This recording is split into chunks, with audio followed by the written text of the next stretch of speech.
আসসালামু আলাইকুম। এইচএসসি 26 এবং 27 এই ভিডিওতে আমি তোমাদের মাঝে ব্যাট সাইড প্যারাগ্রাফের এমন একটা শর্টকাট ফরম্যাট শেখাবো তোমাদের। এই একটা ফরম্যাট যদি তুমি ভালোভাবে শিখে হুবহু তোমার খাতায় কপি করে দিয়ে আসতে পারো, তাহলে তুমি ফুল মার্ক পাবে। ফুল মার্ক না পাও, কাছাকাছি একটা মার্ক পাবে। তোমরা যারা এই মুহূর্তে শেষ মুহূর্তে প্যারাগ্রাফ মুখস্থ করার তোমাদের টাইম নাই, তারা আগের থেকে মুখস্থ করে রাখোনি, এই ভিডিওটা তোমাদের জন্য বেস্ট হতে যাচ্ছে। কারণ এখন শেষ মুহূর্তে তুমি নতুন করে প্যারাগ্রাফ মুখস্থ করতে পারবে না। তাই এই একটা মাত্র শর্টকাট দিয়ে তুমি 100+, এখানে 50+, 100+ বলি, মানে ব্যাট সাইডে যত প্যারাগ্রাফে আসুক না কেন, তোমরা এই একটা ফরম্যাট দিয়ে লিখতে পারবে।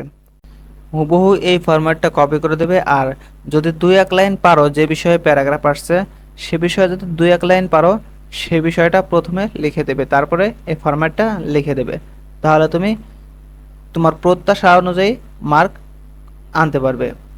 আর যে বিষয়ে প্রশ্ন আসছে, তুমি যদি না বুঝো, 2-1 লাইন না লিখতে পারো, তাহলে হুবহু এটাই কপি করে দেবে, তোমার কোনো বাড়তি কিছু লেখার প্রয়োজন নেই। দেখো, প্যারাগ্রাফ মোট কত প্রকার?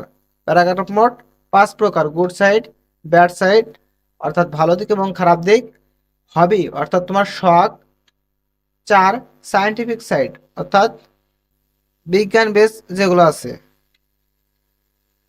পার্সন সেন্টার্ড অর্থাৎ একটা নির্দিষ্ট ব্যক্তিবাচক। আজকে আমরা ব্যাড সাইড নিয়ে কথা বলবো। একটা ব্যাড সাইড প্যারাগ্রাফ পড়লে তুমি শত শত ব্যাড সাইড প্যারাগ্রাফ লিখতে পারবে এবং 100% তুমি ফুল মার্কস পাবে। দেখো, ব্যাড সাইড প্যারাগ্রাফের মধ্যে ইম্পর্টেন্ট কোনগুলা: traffic jam, load shedding, air pollution, water pollution, environment pollution, এটি কেবল রোড আমাদের অ্যাক্সিডেন্ট, দেশের জন্যই নয়, ইফটিজিং, অন্যান্য দেশের জন্য একটি কারাপশন সাধারণ এবং বিষয়। ডিফরেস্টেশন। ব্যাড সাইড প্যারাগ্রাফের মধ্যে এই প্যারাগ্রাফগুলো খুবই ইম্পর্টেন্ট, কিন্তু এই ফরম্যাটটা পড়লে তোমার এই প্যারাগ্রাফ সহ ব্যাড সাইডের বাকি যত প্যারাগ্রাফ আছে আর কোনো প্যারাগ্রাফ পড়া লাগবে না। তো চলো দেখো, topic is a great and harmful problem. বিষয়, এটি একটি বিরাট এবং ক্ষতিকর সমস্যা। দেখো, এখানে তোমরা শুধুমাত্র বিষয়টা চেঞ্জ করবে, আর বাকি সমস্ত প্যারাগ্রাফের সমস্ত লেখাগুলো এক থাকবে। যে প্যারাগ্রাফে আসুক ব্যাড সাইডের প্যারাগ্রাফটা একই লিখে দিবা, কিন্তু শুধু টপিকটা চেঞ্জ করবা। দেখো, টপিক, এখানে তোমরা ধরো ওয়াটার পলিউশন আসছে, ঠিক আছে? ওয়াটার পলিউশন, পানি দূষণ, তাই না? ওয়াটার পলিউশন, তাহলে লিখবো ওয়াটার পলিউশন অর্থাৎ পানি দূষণ একটি বিরাট এবং ক্ষতিকর সমস্যা, ঠিক আছে? এয়ার পলিউশন আসলেও এই লেখাগুলো এক থাকবে, শুধু এই জায়গায় বিষয়ের এখানে এয়ার দিয়ে দেবে, ঠিক আছে? শুধু বিষয়টা চেঞ্জ করবে। It is not only a common matter for our own country but also for the other countries two.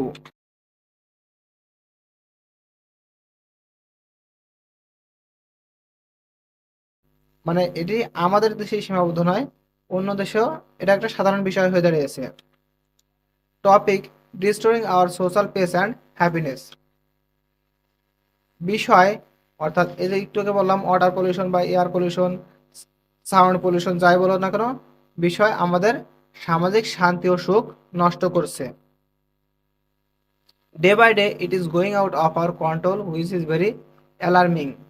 দিন দিন এটি আমাদের নিয়ন্ত্রণের বাইরে চলে যাচ্ছে, যা খুবই উদ্বেগজনক। Keeping this problem we can not imagine hour pace and happy life. এই সমস্যাটিকে ধরে রাখা আমাদের শান্তি ও সুখী জীবনের কল্পনাও করতে পারে না। দো টপিক, আবার এখানে দেখো বিষয়টা আসছে, তাহলে বিষয়, যে বিষয়ে প্যারাগ্রাফ আসবে সেই প্যারাগ্রাফের নামটা লিখে দিবে। তো তাহলে দো টপিক ইজ ভেরি দো to remove this problem totally from the society but we have to try at any cost. যদিও বিষয় সমাজ থেকে এই সমস্যা সম্পূর্ণরূপে দূর করা খুব কঠিন, তবুও আমাদের যে কোনো মূল্যে চেষ্টা করতে হবে। Without removing this acute problem people can not get relief. এই তীব্র সমস্যা দূর না করে মানুষ স্বস্তি পেতে পারে না। Everybody wants a good solution for this problem. সবাই এই সমস্যার একটি ভালো সমাধান চায়। Beside government should come forward to overcome this problem. সরকারের পাশাপাশি এই সমস্যা কাটিয়ে উঠতে এগিয়ে আসা উচিত। The law force against should arrest them who are creating this kind of problem. আইন বাহিনীকে এই ধরনের সমস্যা সৃষ্টিকারীদের গ্রেপ্তার করতে হবে। অর্থাৎ পুলিশ বলো, সেনাবাহিনী বলো, যে আইন একটা প্রশাসন আছে আমাদের, এই প্রশাসনকে অবশ্যই এই সমস্যা যারা সৃষ্টি করবে তাদের অ্যারেস্ট করা উচিত, তাই না?